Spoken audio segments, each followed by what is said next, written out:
আসসালামু আলাইকুম ওরহমতুল্লাহি ওবরকাতুহ।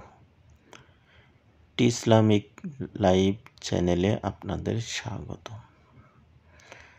আজ আমরা একটি গুরুত্বপূর্ণ বিষয়ে আলোচনা করব, সেটি হচ্ছে পবিত্র কোরআনের অনুপ্রেরণামূলক বক্তৃতা বা বাণী, যা আমাদের দৈনন্দিন জীবনে অতীব প্রয়োজনীয়।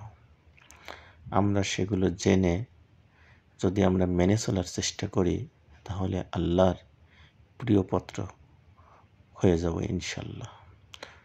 পবিত্র আল কোরআনে ইরশাদ হচ্ছে, হে ঈমানদারগণ, তোমরা অধিক পরিমাণ ধারণা বা অনুমান করা থেকে বিরত থাকো, কেননা কিছু কিছু ধারণা বা অনুমান পাপ তুল্য।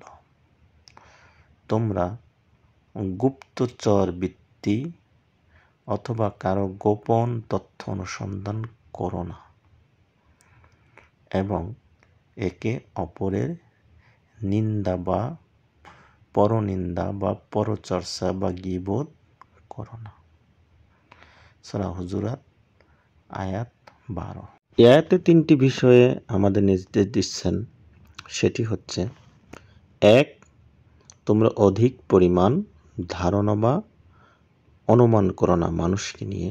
2 হচ্ছে যে তোমরা অপরের গোপন তথ্য অনুসন্ধান করো না বা গুপ্তচর বৃত্তি হইও না। 3 হচ্ছে তোমরা একে অপরের নিন্দা করে বা গীবত বা পরচর্চা করো না। লক্ষ্য করুন যে সমাজে এই 3টি আমাদের চরিত্রের মধ্যে কম বেশি দেখা যায়। আমরা কি করি?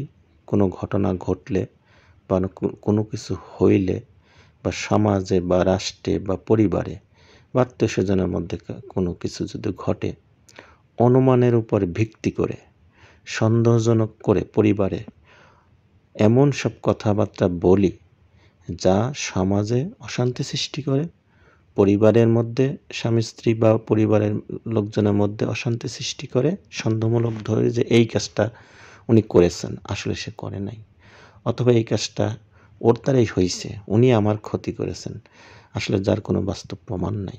এই যে অনুমান ভিত্তিক কথা বলা, এগুলো সমাজে ফ্যাসাদ সৃষ্টি করে, পরিবারে ফ্যাসাদ সৃষ্টি করে, রাষ্ট্রীয়ভাবেও ফ্যাসাদ সৃষ্টি করে। আর আমরা এই বাহুল্য কথা নিয়েই, অনুমানের ভিত্তিতেই উত্তেজনা সৃষ্টি করি এবং সমাজে অশান্তি সৃষ্টি করি, পরিবারে অশান্তি সৃষ্টি করি। আল্লাহ তাআলা পরিষ্কার বলে দিচ্ছেন যে তোমরা এইরকম সন্দেহযুক্ত অনুমান বা ধারণা করা বা ভাবনা হতে বিরত থাকো, কেননা এগুলো কিছু কিছু অতি জঘন্য পাপ তুল্য। এগুলো সমাজে অশান্তি সৃষ্টি করে, তোমরা এগুলো থেকে বিরত থাকো, পরিবারে অশান্তি সৃষ্টি করে। 1 নম্বর নির্দেশ আল্লাহর। 2 নম্বর আল্লাহ পাক বলতেছেন যে তোমরা মানুষের দোষটুতি নিয়ে গুপ্তচরগিরি করো না, অনুসন্ধান বেশি বেশি করো না। কারণ মানুষের যেসব দোষটুতি নিয়ে তোমরা গোপন অনুসন্ধান চালাচ্ছ, একদিন আল্লাহ মাফ করুক যে তোমারও তো সেই রকম ঘটতে পারে। তা এভাবেই যদি সবাই সবার পিছনে লেগে গুপ্তচরগিরি করি, তাহলে তো পুরা পরিবেশটাই অশান্ত অবস্থা সৃষ্টি হবে, সমাজে ফিতনা সৃষ্টি হবে, পরিবারে ফিতনা সৃষ্টি হবে। এজন্য আল্লাহ পাক বলতেছেন, কেউ যদি ভুল করে তাহলে তার ভুলের কথা বলো, কিন্তু তাকে তার পিছনে লেগে অশান্তি সৃষ্টি করে পরিবেশ সমাজে অশান্তি সৃষ্টি করো না। এবং তার ভুলের জন্য আল্লাহ পাকের কাছে ক্ষমা চাইলে, সমাজে যদি সে ক্ষমা চায়, তাহলে তাকে মাফ করে দাও। কিন্তু মানুষের পিছনে লেখে গুপ্তচরগিরি করে সমাজ পরিবারে অশান্তি সৃষ্টি করো না। তোমরা মানুষের পিছনে লেগো না, মানুষের দোষ ত্রুটিকে গুপ্তচর হিসেবে বেশি বেশি করো না। এরপর আল্লাহ পাক বলতেছেন যে 3 নম্বর, পরনিন্দা বা গীবত। তোমরা একে অপরের নিন্দা করো না। এখন পরনিন্দা কি? পরনিন্দা হচ্ছে কারো অনুপস্থিতিতে তার কোনো কর্ম বা কথা বা তার চালচলন, তার পোশাক আশাক, এমন কিছু বলা যা সে আসলে করেনি বা বলেনি বা সম্ভব না, তার দোষ ত্রুটি বর্ণনা করা, যা পরবর্তীতে লোকটা শুনলে মনে কষ্ট পাবে, এটি হচ্ছে পরনিন্দা। সুতরাং এবার বুঝতেই পারছেন যে সমাজে আমরা কি পরিমাণ, অফিস বলেন, আদালত বলেন, মাঠে বলেন, ঘাটে বলেন, হাসি ঠাট্টায় বলেন, পরিবারে বলেন, সমাজে বলেন, বাজারে বলেন, সর্বদাই নারী পুরুষ আমরা গীবতে লিপ্ত থাকি কম বেশি। আল্লাহ তাআলা পরিষ্কার স্পষ্ট বলতেছেন যে হে বান্দা, তোমরা একে অপরের নিন্দা করো না, নিন্দা করো না, পরচর্চা করো না। তোমরা নিজেকে জানো, নিজেকে বুঝো, আল্লাহ রসুলকে ভালোবাসো। পরচর্চা করে সারাদিন পার করলে তুমি নিজেকে কখনো জানার সময় পাবে না, আল্লাহকে ভালোবাসার সময় পাবে না, রসুল পাককে মহব্বত করার সময় পাবে না। সুতরাং পরচিন্তা যত কম করে আল্লাহ রসুলকে ভালোবাসো, এতে তোমার মনে শান্তি আসবে এবং মনের সমস্ত অশান্তি দূর হবে। আপনারা কি লক্ষ্য করেছেন যে এই আল্লাহ পাকের এই মোটিভেশনাল স্পিচ কতটা প্রেরণাদায়ক? কেউ যদি এই 3টি কাজ থেকে বিরত থাকে, আল্লাহর এই কোরআনের আয়াতের যে অধিক অনুমান বা ধারণা যখন করা আমরা বন্ধ করে দিব, তখন দেখবেন যে মনে অনেক শান্তি আসবে। এই ধারণা করতে করতে মানুষের রাতের ঘুম হারাম হয়ে যায়, হিংসা বৃদ্ধি পায়, অশান্তি, মনে শান্তি থাকে না। এছাড়া পরনিন্দা করলেও মানুষের মনে শান্তি আসে না।